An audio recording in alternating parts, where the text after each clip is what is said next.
If you want to know why some skills feel impossible to master and how to finally break through, then this video is for you. As we continue our focus on cognitive load theory, we come to intrinsic load. Intrinsic load is the inherent complexity of the task itself and how your working memory attempts to navigate this.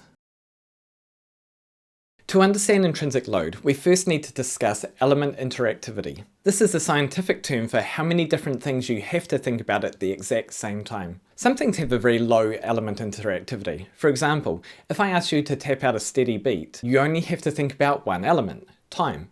It takes up very little space in your working memory.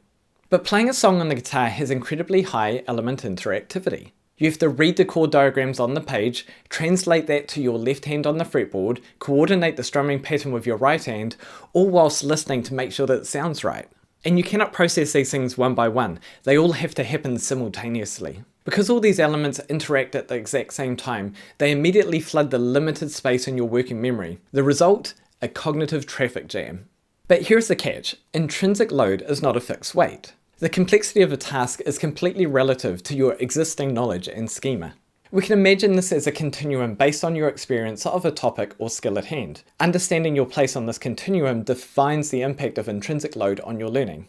If we continue with our music example, we can note that for a beginner, just reading a single bar of music can be extremely heavy. Every note, every finger position, and every string is a separate item fighting for space on the bench.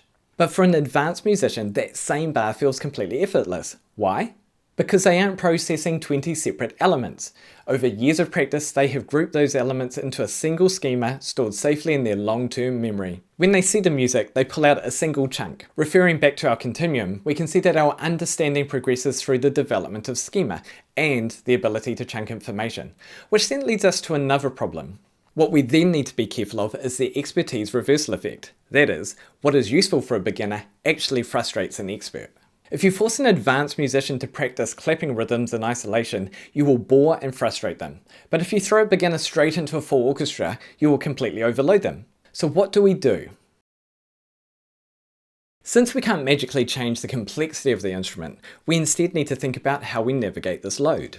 We have to deliberately focus on that element interactivity. For this, we use a strategy called isolate to interact. For our beginner guitarist, it's first taking the time to recognize the finger positions, secondly, to form these shapes on the instrument, and then finally add the strum pattern. And by separating them, you're only putting one element into your working memory bench at a time. This gives you the mental space to use elaborative rehearsal, where you connect new information to existing information to truly understand the movement and turn this into a permanent schema.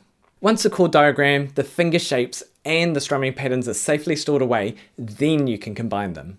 This minimizes the cognitive load in the early stages of that learning process. Whatever skill it is that you're working on, the key is to keep the element interactivity lower initially through isolation. As you build the schema, that will help you to better integrate these later. Once that chunk that you can retrieve has developed, these can be pulled from your schema and utilized in a practical way. When leading your own learning and the material feels overwhelmingly heavy, try not to carry all of it at once.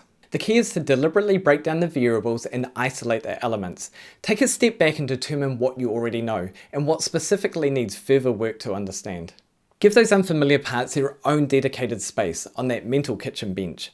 To reference our part 1 video, your aim is to get these into the pantry, readily accessible for next time you need to cook with them.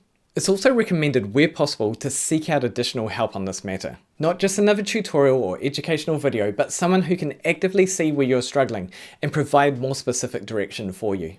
When leading others, such as guiding them through a new skill, it is your primary role to help them manage the weight of that new information.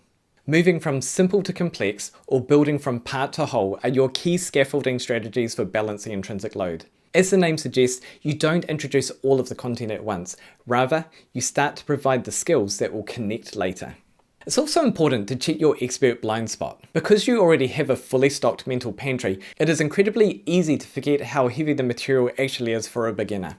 Assess their prior knowledge before you start throwing elements onto their working memory bench, and sequence the tasks so their brain can handle the load.